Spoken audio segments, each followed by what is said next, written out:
நிவேதா பாரத். இந்த வீடியோல நாம எப்படி வந்து சேஃபா பேக் பண்ணி கொரியர் பண்றது நம்ம டெரகோட்டா ஜுவல்லரி அப்படிங்கறத இந்த வீடியோல பார்க்க போறோம். ஓகே கைஸ், வாங்க இப்ப நம்ம வீடியோக்குள்ள போகலாம். வீடியோக்குள்ள போறதுக்கு முன்னாடி நீங்க இன்னும் இந்த சேனலை சப்ஸ்கிரைப் பண்ணலனா சப்ஸ்கிரைப் பண்ணிடுங்க. அப்படி பக்கத்துல இருக்கிற பெல் ஐக்கனை கிளிக் பண்ணிடுங்க. அப்பதான் நான் உங்களுக்கு வீடியோ போடுறதுல நோட்டிபிகேஷன் வரும். ஓகே கைஸ், வாங்க இப்ப நம்ம வீடியோக்குள்ள போகலாம். ஓகே கைஸ், ஃபர்ஸ்ட் எடுத்ததுமே நாம பிளாஸ்டிக் பாக்ஸ் வந்து வாங்கிக்கலாம். நாம் எந்த செட்டு வந்து பேக் பண்ணி அனுப்ப போகிறோமோ அதுக்கு தகுந்த சைஸில் வாங்கிக்கலாம். பல்காக வாங்கிட்டீங்க அப்படின்னா ரேட் வந்து ரொம்பவே கம்மியாக சீப்பாக நம்மளுக்கு கிடைக்கும். ஸோ பல்காக வாங்கிக்கோங்க எது வாங்குறதா இருந்தாலும். நெக்ஸ்ட்டு வந்து அந்த பிளாஸ்டிக் பாக்ஸில் ஃபர்ஸ்ட் லேயர் வந்து பபிள்ஸ் கவர் வச்சுடுங்க. பபிள்ஸ் கவர் கூட நீங்கள் பல்காக வாங்கினீங்கன்னா கம்மி ரேட்டில் கிடைக்கும். அதுக்கு மேலே நாம் செஞ்சு வச்சுருக்கிற டிசைனை வச்சுக்கலாம். அந்த ஜுவல்லரி மேலே அந்த த்ரெட்டோ இல்லை வேற ஒரு ஜுவல்லரியோ படாத மாதிரி சைடாக இருக்கிற மாதிரி பார்த்து பண்ணிக்கோங்க. அதுக்கப்புறமா அதுக்கு ஜுவல்லரிக்கு மேலேயும் நாம் பபிள்ஸ் கவர் வந்து ஒரு லேயர் வச்சுக்கலாம். நெக்ஸ்ட்டு நம்ம ஜிமிக்கி வந்து பேக் பண்ணிக்கலாம். அதுக்கு நாம் ஃபஸ்ட்டு சார்ட்டை வந்து ஒரு ஸ்கொயர் ஷேப்பில் கட் பண்ணிவிட்டு அதில் ஜிமிக்கி ரெண்டுத்தையுமே நாம் போட்டுக்கலாம். ஹோல்ஸ் போட்டு முடிச்சதுக்கப்புறமா அதையும் பபிள்ஸ் கவர் போட்டு நல்லா சுற்றிக்கலாம். நான் லாஸ்ட்டாக அப்லோட் பண்ண பேக்கிங் வீடியோ பார்த்தீங்கன்னா என்னோட ஹஸ்பண்ட் வந்து செஞ்சு காட்டியிருப்பார் எப்படி பேக் பண்ணுறது அப்படின்ட்டு. அவரோட மெத்தட் தான் அது ஃபுல்லாகவே. அதே மாதிரி இந்த பேக்கிங்கும் பார்த்தீங்கன்னா அவரோட மெத்தட் தான். எப்படி வந்து பேக் பண்ணி சென்ட் பண்ணால் சேஃபாக போகுமோ அவர் தான் வந்து எனக்கு இந்த ஒரு சில பாயிண்டெல்லாம் அவர் எனக்கு சொன்னார். இப்போது பேக்கிங்கும் பார்த்தீங்கன்னா அவர் தான் பண்ணி கொடுத்துருக்காரு. ஸோ நம்ம ஜிமிக்கியை பொறுத்த வரைக்கும் அந்த ரவுண்டு இருக்குது இல்லைங்களா, கீழே ஹேங் ஆகிற அந்த ஜிமிக்கி, அது வந்து ரொம்ப சேஃபாக போகணும். ஏன்னா நம்ம பார்சல் பண்ணி சென்ட் பண்ணும்போது எப்படி கொண்டு போய் கொடுப்பாங்கன்ட்டு தெரியாது. ஒரு சில இடத்துல வந்து கீழே மேலே போட்டு கூட எடுத்துகிட்டு போகிறதுக்கு சான்ஸ் இருக்குது. ஸோ அப்படி கீழே விழுந்தா கூட எதுவும் ஆகாது மாதிரி நம்ம வந்து பேக் பண்ணி அனுப்பணும். ஸோ நம்ம அதிகமாக பபிள்ஸ் கவர் யூஸ் பண்ணோம் அப்படின்னா ஓரளவுக்கு சேஃபாக போகும். ஓரளவுக்கு இல்லை, நல்லாவே சேஃபாக போகும். நாம் பண்ணுற பேக்கிங்கை பொறுத்து தான் எப்படி வந்து சேஃபாக போகிறது அப்படிங்கிறது தெரியும். அதனால் முடிஞ்ச அளவுக்கு கொஞ்சம் அதிகமாகவே பல்காக வாங்கிட்டீங்க. இந்த பபிள்ஸ் கவர் வந்து நம்ம பல்காக வாங்கணுன்னா ரொம்பவே கம்மி ரேட்டில் நம்மளுக்கு கிடைக்கும். இன்னொரு விஷயம், நம்ம வந்து இந்த மாதிரி ஜிமிக்கி எல்லாம் பேக் பண்ணி சென்ட் பண்ணும்போது எக்ஸ்ட்ராவாக ஸ்டட்டும் அந்த பேக் சைடில் போடுற அந்த லாக்கர் அந்த ரப்பர் மாதிரி வரும் இல்லைங்களா, அதுவும் எக்ஸ்ட்ராவாகவே கொடுக்கணும். ஃப்யூச்சரில் இல்லைன்னா நம்ம கொரியர் பண்ணும்போதோ அது கீழே மேலே போட்டு அந்த அதிர்வுனால அது கழண்டி வந்தால் கூட அவங்களுக்கு ஸ்டிக் பண்ணிக்கிறதுக்கு நம்ம வந்து எக்ஸ்ட்ராவாக பீஸ் வந்து கொடுத்து அனுப்பினோம் அப்படின்னா நம்மளுக்கும் சேஃபாக இருக்கும், அவங்களுக்குமே சாட்டிஸ்ஃபேக்ஷனாக இருக்கும். ஸோ எக்ஸ்ட்ரா ஸ்டட்டு அதுக்கப்புறம் ரப்பர் கொடுத்தோன்னா அவங்க ஃப்யூச்சரில் அது சேஞ்ச் பண்ணணுன்னாலும் பண்ணிக்கிறதுக்கு வந்து யூஸ்ஃபுல்லாக இருக்கும். நெக்ஸ்ட் வந்து ஸ்டட்டையுமே அதே மாதிரி நம்ம வந்து பேக் பண்ணிக்கலாம். எல்லாத்துமே பார்த்தீங்கன்னா பபிள்ஸ் கவர் தான் போட்டிருப்போம். நார்மல் கவர் எதுவுமே போடாமல் நம்ம வந்து இந்த பபிள்ஸ் கவரே போட்டு நம்ம சுற்றி வச்சிடலாம். இந்த மாதிரி பிளாஸ்டிக் பாக்ஸில் வச்சு கொடுத்தோம் அப்படின்னா அவங்க இந்த ஜுவல்லரி வந்து யூஸ் பண்ணிவிட்டு அவங்க ஸ்டோர் பண்ணி வச்சுக்கிறதுக்கும் ரொம்ப யூஸ்ஃபுல்லாக இருக்கும். இந்த அட்டை பாக்ஸ்லலாம் வச்சு கொடுத்தோன்னா அது த்ரோ பண்ணுறதுக்கு தான் இருக்கும், அதுவும் சேஃபாக போகாது. நம்ம இந்த மாதிரி பிளாஸ்டிக் பாக்ஸில் சென்ட் பண்ணுறதுனால சேஃபாகவும் போகும், அதே சமயம் நம்ம வந்து கஸ்டமர் வந்து யூஸ் பண்ணிக்கிறதுக்கும் யூஸ்ஃபுல்லாக இருக்கும். நெக்ஸ்ட் வந்து அங்கங்கே கேப் எல்லாம் இருக்கும் இல்லைங்களா, அதுக்கு வந்து எக்ஸ்ட்ராவாக இன்னும் கொஞ்சம் பபிள்ஸ் கவரை கட் பண்ணிவிட்டு அதை வந்து மடித்து நம்ம வந்து ஃபுல்லாக கவர் பண்ணிக்கலாம்.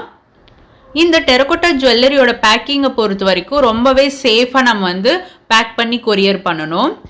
அதுக்கான இன்வெஸ்ட்மெண்ட் வந்து கொஞ்சம் எக்ஸ்ட்ராவாகவே இன்வெஸ்ட் பண்ணி நம்ம வந்து சேஃபாக பேக் பண்ணி அனுப்பினோம் அப்படின்னா கரெக்டாக இருக்கும்.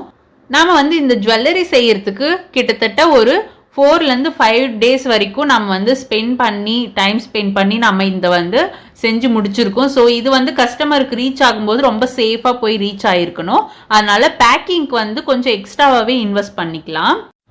நெக்ஸ்ட் வந்து ஃபுல்லாக நம்ம க்ளோஸ் பண்ணி முடிச்சதுக்கப்புறம் நல்லா ஆட்டி பாருங்க.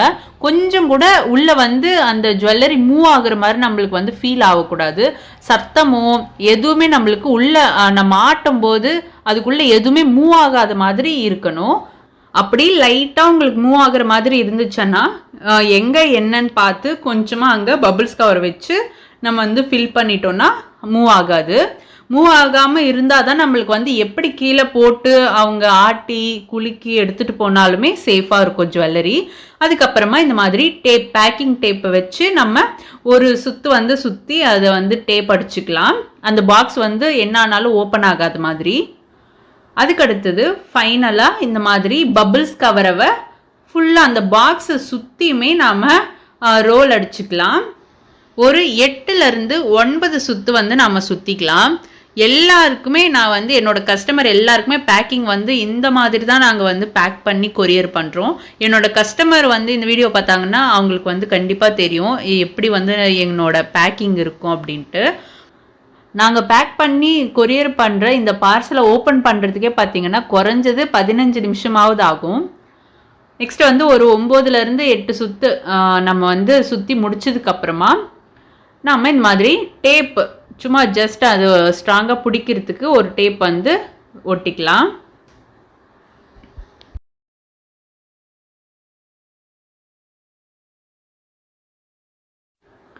அதுக்கு அடுத்தது இன்னும் கொஞ்சம் பபிள்ஸ் கவர் எடுத்து அதை வந்து ஸ்கொயராக கட் பண்ணி நம்ம வந்து அதையும் நல்லா மடிச்சுட்டு இங்கே எக்ஸ்ட்ரா இருக்கிறதுல வந்து வச்சுக்கலாம். வச்சுட்டு இங்கேயும் வந்து நம்ம டேப் அடிச்சுக்கலாம். எல்லோரும் நினைப்பீங்க நிறைய பார்சல், அதாவது நிறைய ஆர்டர் வந்துச்சுனாலும் இப்படி தான் பேக் பண்ணிங்களான்னு நினைப்பீங்க. கண்டிப்பாக சேம் இதே மெத்தடில் இதே மாதிரி தான் நாங்கள் வந்து பேக் பண்ணி சென்ட் பண்ணுவோம். நாங்கள் வந்து நிறைய பார்சல் வந்து இந்த மாதிரி பேக் பண்ணி நாங்கள் சென்ட் பண்ணியிருக்கோம். எங்களோட இன்ஸ்டாகிராம் பேஜ் பார்த்தீங்கன்னா உங்களுக்கு தெரியும். என்னோட பேஜில் இருக்கிற எல்லா டிசைனுமே பார்த்தீங்கன்னா கஸ்டமர் ஆர்டர் கொடுத்து நாங்கள் செஞ்சு கொரியர் பண்ணது தான். நான் வந்து யூடியூப்பில் போடுறதுமே வந்து ஆர்டர் கொடுத்து நான் செஞ்சு கொரியர் பண்ணது. இப்போதைக்கு என்கிட்ட வந்து எந்த ஸ்டாக்குமே இருக்காது. ஆர்டர் கொடுத்தா மட்டும்தான் நாங்கள் வந்து செய்யவே ஸ்டார்ட் பண்ணுவேன். ஸோ இந்த 1 இயராக பார்த்தீங்கன்னா இதே மாதிரி தான் நாங்கள் வந்து பேக் பண்ணி கொரியர் பண்ணுறோம். ரொம்பவே சேஃபாக போய் செய்கிறோம். அவங்க எந்த நம்ம ப்ரொஃபஷ்னலியாக இருக்கட்டும், எஸ்டி கொரியராக இருக்கட்டும், இல்லை இந்தியன் போஸ்ட்டாக இருக்கட்டும், எதில் நம்ம வந்து கொரியர் பண்ணாலுமே சேஃபாக போய் ரீச் ஆகிடும்.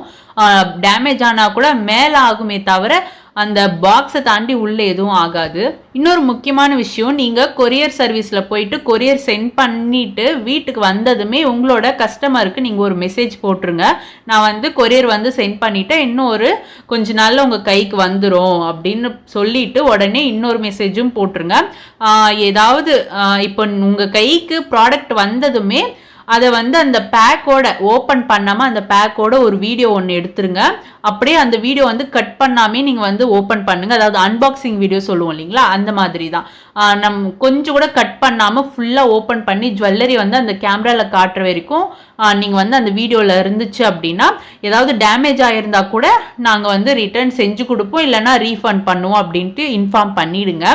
அதுவும் இல்லாமல் ஓப்பன் பண்ணும்போது ரொம்ப பொறுமையாக கேர்ஃபுல்லாக ஓப்பன் பண்ணுங்க. ஏன்னா நாங்கள் வந்து பேக் பண்ணியிருக்கோம், ஸோ உள்ளே எப்படி இருக்குன்ட்டு உங்களுக்கு தெரியாது. அதனால் கொஞ்சம் கொஞ்சமாக பொறுமையாக வந்து ஓப்பன் பண்ணிங்கன்னா ப்ராடக்ட் வந்து ரொம்பவே சேஃபாக நீங்கள் வெளியே எடுக்கலாம் அப்படின்ட்டு ஒரு மெசேஜ் போட்டுருங்க. ஏன்னா அவங்க வந்து கஸ்டமரோட இருக்கிற அந்த ஆர்வத்தில் என்ன பண்ணுவாங்க, ரொம்ப ஸ்பீடாக வந்து ஓப்பன் பண்ணுவாங்க. உள்ளே எப்படி நம்ம பேக் பண்ணியிருக்கோன்னு எதுவுமே தெரியாமல் ரொம்ப ஸ்பீடாக பிடிச்சி இழுத்து அது ஒரு மாதிரி பண்ணிடுவாங்க. ஸோ கஸ்டமருக்கு வந்து நீங்கள் முன்னே இன்ஃபார்ம் பண்ணிவிடுங்க. இப்போ நம்ம வந்து ஃபுல்லாகவே டேப் அடித்தாச்சு அந்த பபிள்ஸ் கவர் மேலே. நெக்ஸ்ட் வந்து ஒரு ஒயிட் பேப்பரை வந்து ஸ்கொயராக அந்த பார்சலுக்கு ஏற்ற மாதிரி கட் பண்ணிவிட்டு ஃப்ரம் டு அட்ரஸ் எழுதிக்கலாம். அதில் வந்து ஃபோன் நம்பர் அட்ரஸ் இருக்கிறதுனால கை வச்சு மறைச்சிட்ருக்காங்க. அந்த அட்ரஸை வந்து செலோ டேப் வச்சு ஃபுல்லாகவே நம்ம வந்து கவர் பண்ணி ஸ்டிக் பண்ணிக்கலாம். அப்போ தான் வந்து மழையில் நனைஞ்சா கூட நம்மளுக்கு அந்த அட்ரஸ் அழியாமல் இருக்கும்.